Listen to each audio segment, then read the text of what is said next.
네, 안녕하세요. 로열로더로로쌤입니다. 자, 이번에는 셀트리온 그룹주 확인해 보도록 하겠습니다. 자, 기존에 여러 가지 이슈들 다 말씀드리고 향후 움직임에 대해서도 알려드렸는데, 그래도 개인 투자분들이 워낙 많이 보유한 종목이고 이제 관심이 많은 종목이다 보니까 최근에도 궁금해하시는 분들이 굉장히 많으시더라고요. 그래서 뭐 간단히만 다시 한번 짚어드리도록 하겠습니다. 자, 셀트리온 최근에 이 30만 원까지 이탈하면서 조금 어려운 모습을 보였어요. 그래서 이틀 전부터 시작해서 이번 주에 30만 원 이탈하고 어제 한 차례 강한 하락, 그리고 오늘 30만 원 이렇게 회복해주는 모습을 보이고 있는데, 여기 일단 실적에 대해서 먼저 얘기를 한번 해보자고요. 자, 셀트리온 그룹주 같은 경우는 자 보시면은 자, 4분기 실적이 예상치보다 좀 안 나왔습니다. 3분기에 비하면은 그렇게 썩 좋지 않았고 2분기 대비해서도 좀 후퇴를 했죠. 그러다 보니까 이거 문제가 있는 거 아니야 그룹주에? 라는 얘기가 나올 수 있습니다. 충분히. 그런데 작년도 한 해를 보자고요. 그럼 그 전년도에 2019년에 드디어 셀트리온이 매출 1조를 돌파했습니다. 그래서 1조 1285억입니다. 라고 말씀드렸는데, 작년에 셀트리온은 실적 제2의 도약기가 될 것입니다. 라고 미리 말씀을 드렸고, 2019년은 크게 기대감이 없다. 성장은 하지만 기대감은 크지 않다라고 말씀을 드렸죠. 그래서 어느 정도의 일부 성장은 보였지만 진짜 성장이 2020년이다 말씀드렸습니다. 자, 1조 1000억대에서 1조 8천억대까지 올라갔어요. 실적이 실망감이 있었음에도 불구하고 1조 8천억대. 그렇죠. 영업이익 3,781억에서 그 다음 연도에 7,121억. 이게 얼마나 대단한 것인지는 다른 제약주들 보면서 말씀드렸죠. 유한양행이라든가 물론 뭐 구조나 이런 부분 좀 다르지만 유한양행 같은 경우 1조 6천억의 매출액임에도 불구하고 1,000억도 안 된다라고 말씀드렸죠. 영업이익이. 자, 그래서 녹십자 같은 경우도 마찬가지고요. 우리나라에서 2016년에 1조 원을 넘은 기업이 이 두 개 기업밖에 없었습니다. 녹십자랑 유한양행. 그래서 녹십자 같은 경우도 1조 5천억을 매출액을 넘는데 500억밖에 안 되죠, 영업이익은. 그리고 나서 그 후에 이제 2017년 이후부터 해가지고 1조 원을 넘을 가능성이 높은 기업들에서 뭐 종근당이니 대웅제약이니 한미약품이니 셀트리온이 등등 이렇게 말씀을 드렸었는데, 그 기업들도 다 비교해 보시면은 실적이 이렇습니다. 종근당도 한번 확인해 보시면은 1조 3천억인데 영업이익이 그래도 1,000억 넘은 것만 해도 다른 기업에 비해서는 그래도 훌륭하죠, 종근당 같은 경우. 네. 그리고 이제 뭐 대웅제약 같은 경우, 대웅제약은 요즘 좀 말이 좀 많은데 뭐 1조 이제 매출액에 뭐 170억 요 정도, 다 이런 정도 수준이란 말이에요. 자, 한미약품 같은 경우도 이제 작년에 이제 1,000억 이제 딱 달성하고 올해 또 반토막이 났죠. 이런 상황이에요. 1,000억을 넘기는 게 힘들어요. 제약주 같은 경우는 워낙 뭐 R&D 투자 비용도 많이 들어가고. 근데 셀트리온 같은 경우는 이미 뭐 1,000억대가 아니라 3,000억대에서 안정적으로 성장하다가 작년에 이제 7,000억대까지 올라왔습니다. 안 좋은가요, 이게? 물론 예상치보다 못했고 3분기, 전분기, 그리고 전전분기 대비보다는 못했으니까 이 부분에 대해서는 아예 좀 실망스럽네라고 할 수는 있습니다. 그런데 R&D 투자 비용이 많이 들어간다라고 말씀드렸죠. 그러면은 준비하는 과정에서 여러 가지 이제 측면이 있는데, 이 항체 치료제 이제 레키노라주를 연구 개발하면서 R&D 투자 비용이 좀 많이 들어갔다라고 얘기를 합니다. 이 부분에 대해서는 국내에서 치료제 허가를 받았으니까 큰 수익을 올리려고 개발한 게 아니다라고 서정윤 회장이 애초부터 얘기를 했었죠. 그러면서 이제 거의 뭐 원가 수준으로 이제 제공하겠다라고 했고, 뭐 해외에는 원가 제공하지는 않겠죠. 해외에는 약간의 뭐 수익은 올릴 텐데 이 부분에 대해서는 뭐 승인을 받아야 되는 거 아니냐라고 할 수 있는데, 유럽에 사전 검토를 시작했다라고 지금 얘기가 나왔죠, 오늘 또. 그래서 허가 절차를 이제 본격화하는데 이 부분에 대해서는 이제 심사 일정 같은 경우는 EMA에서 뭐 정확하게 뭐 밝혀질 수는 없는데 보통보다는 조금 뭐 빠르게 나오진 않겠냐라는 얘기가 나오고 있습니다. 그래서 이렇게 허가를 받게 되면은 이 레키노라주 같은 경우는 1년에 연간 150만에서 300만 명 분량을 생산할 수 있다. 그리고 만약에 뭐 주문이 폭주하게 되면은 1공장뿐만 아니라 2공장에서도 뭐 생산할 수 있다라는 뭐 얘기 정도가 나오고 있습니다. 그러니까 참고 정도 하시면 될 것 같아요. 그래서 이렇게 보시면 될 것 같습니다. 그래서 지금 실적 같은 경우는 걱정할 게 없다. 그리고 올해의 실적은 더 좋아진다라고 말씀드렸어요. 작년에 이 실적이라는 게 기존에는 바이오시밀러 3종 해서 램시마, 그리고 트룩시마, 허주마 이쪽이 유럽에서 판매가 잘 되고 있기 때문에 자리를 잘 잡았기 때문에 뭐 걱정할 필요가 없다라고 말씀드렸고, 미국에서는 좀 고전을 했다. 램시마가 먼저 진출을 했는데 미국이 워낙 이제 바이오시밀러에 좀 보수적이기도 하고 본인들 자국에 있는 신약 개발 기업을 또 지켜야 되기 때문에, 그래서 빅파마들이 많은 미국에서는 좀 보수적이었다. 그래서 램시마가 진출하는데 사보험 진입도 어렵고 해서 이제 뭐 램시마는 거의 뭐 실패라고 보기에는 애매한데 점유율을 확대하지 못했으니까 승인은 얻었지만 점유율을 크게 확대하지 못한 절반의 성공 정도 수준으로 이제 평가를 받았었는데, 미국에서도 이제 램시마가 이제 유나이티드 헬스케어의 선호의약품 등재가 됐죠. 드디어 사보험에 진입했고, 트룩시마 같은 경우가 새로 이제 진출해서 이제 영역을 확장해 나갈 것이다라고 말씀드렸는데, 이 부분도 유나이티드 헬스케어에 등재가 됐죠. 그러면서 잘 확장을 해 나가서 영역을 넓히고 있고, 허주마도 미국 쪽으로 이제 진출을 했다. 허주마는 이제 경쟁자가 많고 트룩시마는 이제 경쟁자가 적기 때문에 이제 초기에 얼만큼 이제 확장을 하느냐에 따라서 이제 시장 선점 효과를 누릴 수 있다라고 말씀드렸어요. 여기에 유럽 같은 경우에는 작년에 램시마, 요거는 이제 램시마 같은 경우는 이제 정맥주사 쪽인데 이제 램시마 SC 제형을 개발을 했죠. 그래서 존스앤존스 오리지널 약품도 이 정맥주 피하주사 제형으로 개발한 SC 제형의 개발에 실패를 했는데 셀트리온이 해냈다라고 말씀드렸습니다. 유럽에선 이미 작년 하반기부터 해서 이제 허가를 받고 판매가 되기 시작을 했고, 이게 기존에 있던 바이오시밀러 이 3종보다 수익성이 훨씬 뛰어나다라고 말씀드렸습니다. 그래서 올해 같은 경우에 본격적으로 이제 영역을 확장하게 되면은 자연스럽게 뭐 매출액 2조 넘어가는 거는 뭐 어렵지 않을 것 같고요. 보시면은 작년에도 뭐 1조 8천억 중반대인데 올해 2조 넘어가는 거는 어렵지 않고, 그리고 최근에 또 휴미라의 이제 고농도 제형이죠. 유플라이마, 이게 유럽에서 이제 허가를 받았습니다. 그래서 뭐 셀트리온이 목표로 하고 있는 1년에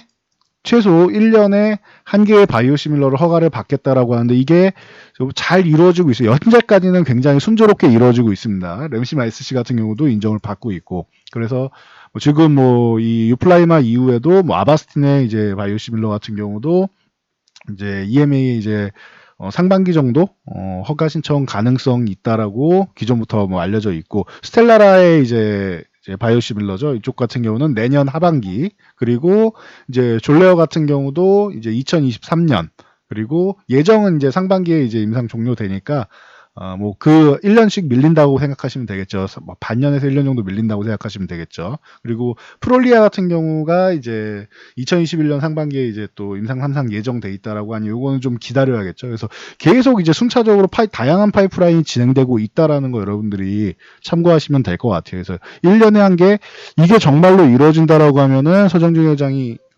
목표로 하는 이제 그 화이자의 영업이익을 따라잡겠다라는 부분도 이제 꿈으로만 다가오는 건 아니겠죠. 뭐 따라잡으면 좋겠지만 따라잡지 못하더라도 어느 정도 추격을 하고 이제 셀트리온이 이제 글로벌 빅파마 계열에 이제 들어갈 수 있는 그 정도의 이미 뭐 상황은 이제 마련이 돼 있다라고 보시면 될 것 같아요. 그래서 주가 움직임 보면은 그런데 왜 이렇게 약합니까라고 이제 생각하실 수 있는데, 최근에서 걱정하시는 분들이 좀 많은 것 같더라고요. 걱정하실 필요가 없다. 제가 기존에도 말씀드렸는데 이때 밀린 게 왜 밀렸어요? JP모건 악성 리포트. 요건 제가 칼럼에서도 언급드리고 영상으로도 수차례 말씀을 드렸는데 이 내용이 틀린 거 없다라고 말씀해서 다 옳은 내용이다. 옳은 내용이다. 이거를 부정할 이유가 전혀 없어요. 맞는 말이에요. 그런데 늦게 나왔다. 이건 이미 예표공에서 얘기하는 그 우려감 같은 경우는 이미 2018년에 제가 말씀드렸던 거잖아요. 기억나실 거예요. 2018년 하반기부터 해가지고 셀트리온은 이제 당분간은 바이오시밀러 쪽은 건들지 않는 게 좋습니다. 제가 뭐 이때도 이렇게 뭐 하락 쪽으로 거들었었는데 방향이 이렇게 돼 있다라고 말씀을 드렸죠. 그래서 2019년까지는 그렇게 재미가 없을 겁니다. 박스권만 유지해도 좋고 조금 밀려도 괜찮다라고 말씀을 드렸어요. 왜? 2020년이 분수령이 되면서 다시 한번 제2의 도약기가 될 거니까 그동안 이제 2017년, 18년 이때 셀트리온이 이제 코스피 이전 상장하면서 이때도 공매 도하의 전쟁 한번 일어나면서 이제 쇼커버링 나오면서 급등을 한번 보였죠. 그리고 이때 뭐 10만 원도 안 돼, 봄에는 10만 원도 안 되는 가격 2017년에 8만 원대에서 36만 원까지 이 대형주가 올라갔으면 휴식 과정은 당연히 필요하다. 거기에 우려감, 바이오시밀러 같은 경우는 글로벌 빅파마의 경제가 들어오고 그리고 약가인화도 들어오고 그리고 자체적으로 육성도 하고 경쟁도 심화되고 이런 부분에 대해서 이미 다 이때 반영이 된 거예요. 1년 반 동안 반영이 된 거예요. 이해하시겠어요? 그러니까 틀린 말은 하나도 없다. 근데 이미 여기에 반영된 거 아니냐 이거죠. 제가 2018년도에 이미 말씀드렸던 내용을 JP모건에서 몰랐을까요? 이렇게 생각을 해보시면 되겠죠. 제가 알고 있던 내용이고 제가 미리 2년 전에 말씀드렸던 내용을 이 JP모건 사람들이 몰랐겠냐 이거죠. 세계에서 가장 똑똑한 사람들이 모여있다라고 하는 곳에서 알고 있었을 거라고 저는 생각합니다. 그냥 그 내용을 정리해서 이때 그냥 때마침 한번 눌러주고 싶으니까 이때 터트린 게 아닌가라고 말씀을 드리는 거죠. 이미 2년 전에 나와 있던 얘기예요. 근데 이때 리포트를 그냥 좀 뒤늦게 다시 한번 뭐 내보냈을 뿐이고 그래서 이 30만 원 돌파한 다음에 조정의 핑계거리가 됐죠. 이때 제가 뭐라고 말씀드렸는지 기억나실 거예요. 저희 이 영상을 6개월 이상 보신 분들은 제가 이때 칼럼에도 적어드렸고 이거 25만 원 아래로 내려갈 이유가 없다. 이 아래에 있으면 뭐다? 제가 이런 말씀 많이 드리죠. 전쟁에서 피 한 방울 안 흘리고 승리할 수 있는 무혈입성과 같다라고 말씀드렸죠. 이때 들어가시면 25만 원 아래에 있을 때 들어간다? 내려갈 구간이 아닌데 내려왔으면 이거는 공짜죠. 무조건 수익을 여러분들이 볼 수 있는 구간이라고 저는 생각합니다라고 제 입장을 말씀을 드렸어요. 뭐 종목을 추천한다라기보다는 제 관점에 대해서 가장 뭐 강력하게 표현을 해드린 거죠. 저는 이 구간은 무혈입성이라고 생각합니다. 셀트리온이 2020년도에 도약하는 것은 이미 확인이 돼 있고 그리고 저는 치료제 쪽으로는 그렇게 기대감이 없다라고 말씀드렸어요. 치료제로 애초에 개발할 때부터 우리가 수익을 올리려고 치료제를 개발하는 게 아니다라고 서정진 회장이 밝히고 시작을 했잖아요. 그럼 이게 떼돈을 벌려고 만든 게 아니란 말이에요. 네, 저는 그래서 이 치료제 같은 경우는 실적이나 이런 부분에 반영돼서 뭐 강력하게 이제 상승 모멘텀으로 작용한다라고 보는 것보다는 미래를 대비하는 움직임이다라고 말씀을 드렸죠.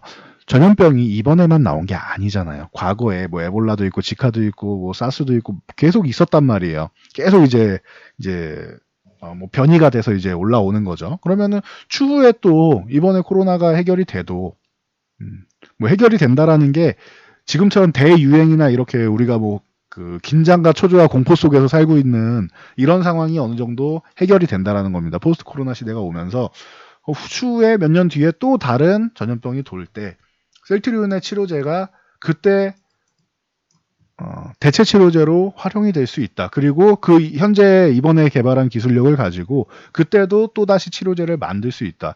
코로나 잘 생각해서 초반에 어떻게 됐나. C형 간염 치료제부터 시작해서 에이즈 치료제랑 뭐 해가지고 다 투입됐었죠. 기존에 이제 뭐 에볼라 때 이제 에볼라 치료제로 이제 개발된 이제 렘데시비로도 그렇고 과거에 사스 때 이제 활용됐던 치료제도 그렇고 이걸 노리는 거예요. 셀트리온이. 이 치료제는 지금 큰 수익을 노리기보다 서정진 회장이 말씀하신 것처럼 지금 큰 수익을 노리는 게 아니다. 그냥 뭐 거의 원료비만 받고 제공을 하겠다. 우리나라의 얘기겠죠. 원료비만 받고 제공을 하겠다. 그런데 이 기술력을 확보를 해놓으면은 미래를 대비할 수 있다라는 거예요. 나중에는 이걸로 돈을 벌 수 있잖아요. 그래서 치료제 때문에 여러분들이 주가가 이렇게 급등할 거다라고 생각하시면은 저랑은 좀 다른 것 같습니다. 생각이 좀 다른 것 같습니다라고 말씀드렸어요. 저는 셀트리온이 그냥 지금 여러분들이 지금 확인하실 수 있는 이 실적만 가지고도 저는 35만 원 이상은 기본이고 40만 원 가도 넘어가도 이상할 게 없다라고 저는 생각한다. 왜? 이 실적이 끝이 아니라 올해 2021년은 더 좋아질 거고 내년은 더 좋아질 거니까. 그래서 실적에 대한 이 성장성, 이 기업의 성장성에 투자를 하면은 좋을 거다라고 말씀을 드렸죠. 그런데 이때 너무 과하게 밀렸다 보니까 올라오는 게 이제 40만 원까지 올라왔는데 40만 원 부근까지 올라왔죠. 39만 원대니까. 올라왔는데 너무 가파르게 올라왔죠. 이 22만 원대에서 지금 이렇게 올랐으니까 너무 가파르게 올라온 거예요. 조금만 더 올라왔으면 2배 올라갈 뻔했죠. 이 단기간에 이 시총 상위 종목이. 그러다 보니 쉬는 구간이 필요하다. 그래서 쉬는데 35만 원 아래? 뭐 이 정도는 인정할 수 있죠. 근데 30만 원 아래는 인정할 수가 없다라고 이것도 다시 한번 말씀드렸죠. 왜? 기존에는 25만 원인데 왜 이번엔 30만 원입니까? 라고 질문하실 수 있는데 자, 이 당시까지만 해도 3분기 실적이 발표되기 전이에요. 자, 보시면은 3분기 실적, 3분기 실적 요게 발표되기 전이란 말이에요. 여기까지란 말이에요. 분기 실적이. 1분기에 영업이익 1202억, 2분기에 1818억. 여기 발표되기 전까지예요. 그런데 이 구간은 치료제에 대한 기대감도 있지만 이 3분기 실적이 발표된 다음이란 말이에요. 자, 3분기 실적 어때요? 또 껑충 한번 띄었죠. 거의 뭐 분기당 뭐 600억씩 뛰고 있잖아요.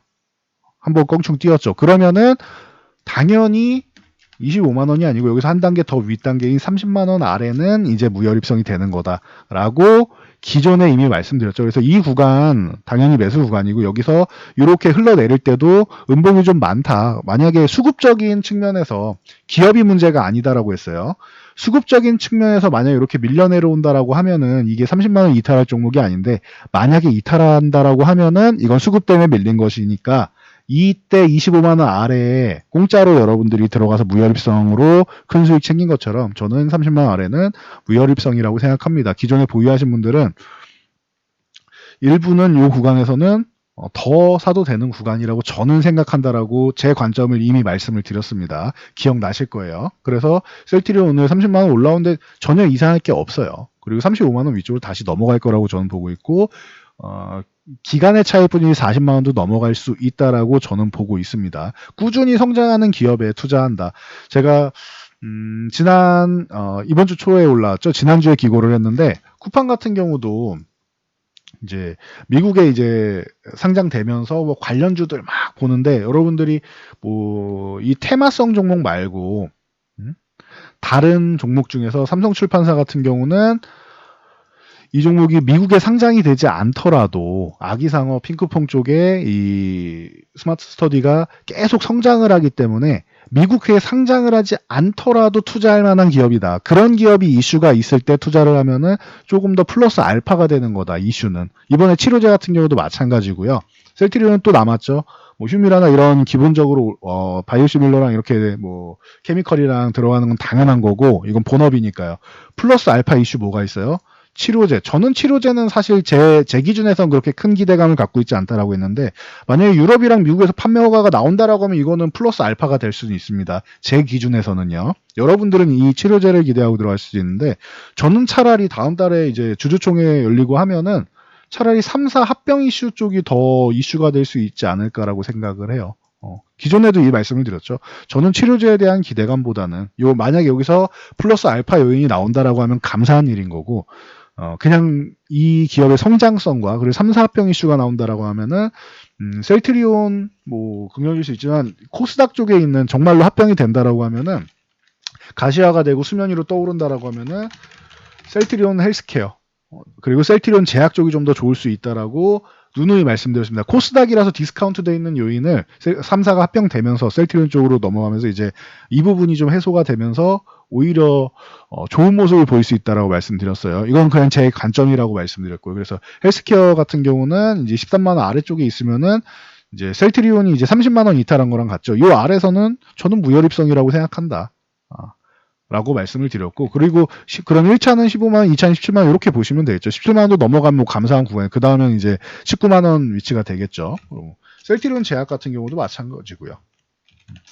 제약 같은 경우도 지금 이 구간 16만원 이탈해 있는 거 이건 과하다. 과하다. 20만원 가는 거는 뭐 어렵지는 않을 거라고 생각해요. 대신 셀트리온 제약은 좀 차이가 있는 게 여러분들이 셀트리온과 헬스케어 같은 경우는 보통 여러분들이 개인 투자자분들이 투자하실 때 차라리 이쪽이 더 나으실 겁니다라고 제가 누누이 말씀드리는 게 상식적으로 움직이고 추세적으로 이렇게 움직여요. 그래서 올라올 때 좀 올라왔다 쉬었다가 올라왔다 쉬었다 이렇게 움직임이 나오는데 셀트리온 제약은 이렇게 움직이지 않는다. 여러분 개인 투자자분들이 그냥 나 홀로 투자하기에는 조금 어려워요. 왜? 올라올 때는 급등이 한번 나오는데 지루할 때는 굉장히 지루하게 이렇게 횡보를 해요.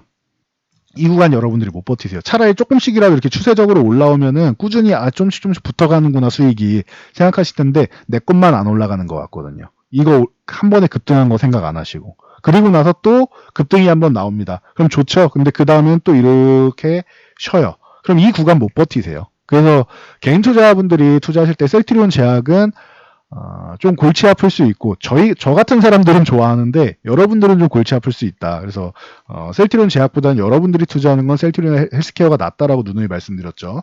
방금 말씀드린 부분이 어떤 개념이냐면은 자 이렇게 보시면 되겠죠. 저희가 여기부터 보여드리면 되겠네요. 저희가 자, 이 종목을 2019년에 뭐 그 3만 원 전후부터 해가지고 말씀을 드렸었는데 한 차례 강하게 치고 올라가죠.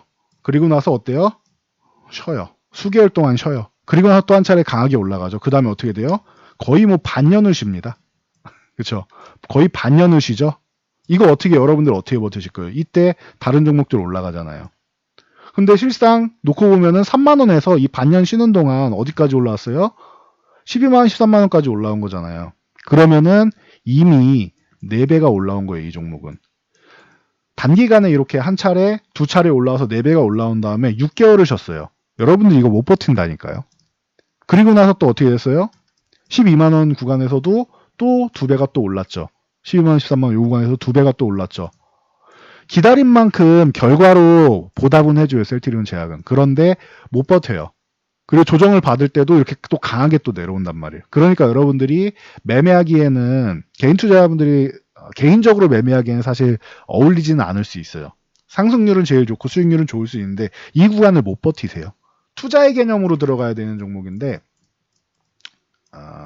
단기적으로 이제 트레이딩 개념으로 들어가시면은 이 개념을 못 버틴다. 그러면은 셀트리온 제약은 이 트레이딩 개념으로 들어가시는 분들은 평소에는 보지 말다가 이렇게 저항을 돌파하는 구간에서나 확인을 하시는 게 맞다. 그리고 저 같은 사람들은 그냥 이거 들고 3개월 6개월 기다리는 걸 뭐 그렇게 어려워하지 않으니까. 근데 여러분들은 이게 좀 낫지 않을까 싶습니다. 그래서 셀트리온 제약 같은 경우는 지금 이렇게 16만 원 이렇게 아래로 내려와 있다. 이런 구간도 기존에 보유하신 분을 조금 더 늘려봐도 되는 구간이 아닌가라고 저는 개인적으로 뭐 보고는 있습니다. 그리고 이게 좀 지루하게 다른 종목 헬스케어나 셀트리온보다는 좀 덜 올라갈 수 있어요. 빨리 올라가면 제일 좋고요. 근데 덜 올라가도 실망할 거 없다. 이거는 결론적으로는 다 보답을 해준다. 주가 상승률로 보답을 해준다. 셀트리온 제약이 3만 원에서 지금 20만 원대, 26만 원까지 올라올 동안 셀트리온 헬스케어는 어때요? 자 보세요. 상승률로 보답을 해준다라는 게 이렇게 증명을 할 수 있는 거예요. 3만 원대에서 그렇게 올라올 동안 얘가 4만 원대에서 그럼 얘도 어디까지 가야 돼요? 그러면은 한 3, 40만 원 가야 되죠. 셀트리온 헬스케어도. 한 30만 원대 중반 이상은 가야 되죠. 그런데 얘는 20만 원은 아직 못 갔잖아요. 그렇죠. 그런 거 보면은 상승률적인 측면에서는 수익률적인 측면에서는 셀트리온 제약이 더 좋구나. 그런데 매매하기가 그만큼 어렵구나라고 생각하시면 돼요. 그래서 어려운 거 하지 말고 쉬운 거 하세요. 여러분들은 제가 볼 땐 셀트리온이나 헬스케어를 하시는 게 더 맞으실 거예요. 이게 더 맞으실 거예요. 못 버티는 거 아무리 좋으면 뭐예요? 내가 못 버티고 내가 투자할 수 있는 내 성향에 맞지 않는 종목이면 매매하기가 어려운 거니까요. 여러분들은 이렇게 해서 매매를 하시고 셀트리온이나 헬스케어 쪽을 매매하시고 제약 쪽은 이제 좀 잘하시는 분들, 고수분들이 좀 노리는 게 맞는 것 같습니다.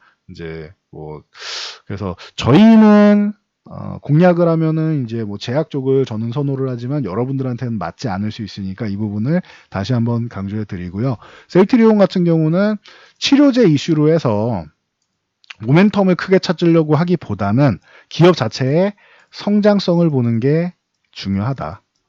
앞으로 꾸준하게 계속 올라갈 기업인데 굳이 이 종목을 가지고 그렇게 단기적으로 보실 이유가 전혀 없다라는 거예요. 그리고 단기 이슈에 의해서 우려감 혹은 뭐 외국계의 악성 리포트 이런 부분에 대해서 단기적으로 흔들릴 필요가 전혀 없다라는 거예요. 그래서 성장성을 보시고 그리고 두 번째는 차라리 이슈를 볼 거면은 이 치료제보다는 3사 합병 이슈를 차라리 보는 게 더 유리할 수 있다. 라고 보시면 될 것 같아요. 그리고 치료제는 만약에 이게 미국과 유럽에서 허가를 받는다라고 하면 이거는 플러스 알파 요인이 될 수 있는 정도로 보시면 될 것 같습니다. 그래서 이 정도까지 마무리하면 될 것 같아요. 지금 주가에 대해서 지금 뭐 손절해야 되나 이렇게 뭐 고민하시는 분들 많은데 그건 아니라고 봐요. 저는 오히려 조금 더 사도 되는 구간이 아닌가 싶은데 이 조금 더 사도 된다라는 말을 여러분이 잘 생각하셔야 되는 게 제가 항상 말씀드린 게 주식으로 수익 보는 방법 그냥 쉽게 말하면 두 가지 방법이 있다. 첫 번째 뭐예요? 싸게 사서 밑에서 싸게 사서 비싸게 파는 거. 그쵸? 여기서 사서 여기서 팔면 되는 거죠. 제일 싸게 사서 비싸게 팔면 되는 거죠. 그쵸? 그 다음에 뭐예요? 두 번째. 싸게 못 사면은 좀 비싸게 살 수 있겠죠. 비싼 구간에서 사서 더 비싸게 파는 방법이 있다. 이게 트레이딩이라고 했죠. 위에 있는 거는 투자. 싸게 사서 묻어두고 시간을 투자하면은 올라가는 거. 요거는 투자의 개념인 거고 비싼 구간인데 더 올라갈 거니까 더 비싸게 팔겠다라는 거는 트레이딩, 매매의 개념이다라고 말씀드렸어요. 뭐가 좋다 나쁘다가 아니고 이건 성향의 차이인 거다라고 말씀드렸습니다. 그리고 결과적으로 수익을 볼 수 있는 방법, 내가 잘할 수 있는 방법을 터득하는 게 중요하다. 괜히 비싸게 사가지고 손실 보면 안 되겠죠. 그러니까 결과를 잘 낼 수 있으면은 그 정도의 여러분들이 마인드가 돼 있고 스킬적인 부분이 돼 있으면은 매매를 하셔도 전혀 상관이 없다라고 말씀드렸어요. 자, 그러면은 여기서 스킬적인 측면 다시 한번 말씀드리면 싸게 살 때는 비중을 조금 높게 가져가도 된다. 왜? 밑에서는 야금야금 이렇게 모아가면 되는 거잖아요. 저렴한 구간이니까. 비중을 좀 높게 가져가도 된다. 특히 시총 상위 종목이니까. 시가총액이 낮은 종목 같은 경우, 작은 종목 같은 경우에는 비중을 좀 줄일 필요가 있고, 뭐 삼성전자, 뭐 하이닉스, 뭐 현대차, 뭐 이런 뭐 셀트리온, 뭐 삼성바이오 이런 LG화학 이런 종목들은 비중을 좀 높일 수 있겠죠. 이런 거는 뭐 4, 50% 들고 가도 부담은 없잖아요. 그렇죠. 이런 시총 상위 종목, 뭐 시가총액 뭐 최상위단에 있는 종목들은 비중을 조금 높여 가져갈 수 있다. 싼 구간에서는. 자, 이게 리스크 관리하는 방법이고, 이건 가격적인 리스크를 관리하니까 비중을 늘리는 거고, 만약에 나는 이 위쪽에서 샀어요. 근데 비싸게 사서 더 비싸게 여기서 이렇게 딱 매매 구간으로 팔 거야. 그럼 어떻게 해요? 비중 50% 들어간다? 아니죠. 비중을 줄인다. 왜? 언제 내가 매수를 해도, 만약에 내가 사는 구간이 더 이렇게 올라가면 좋은데 예를 들어서 나는 조정 구간이라고 생각해서 여기서 매수를 했어요. 15만 원 지지를 받겠지 하고 매수했는데 이탈을 했죠. 그리고 나서 회복하다가 다시 한번 또 이탈을 했죠. 그러면 어떻게 해야 돼요? 밑에서 다음 지지선에서 2차 매수를 해야 될 거 아니에요.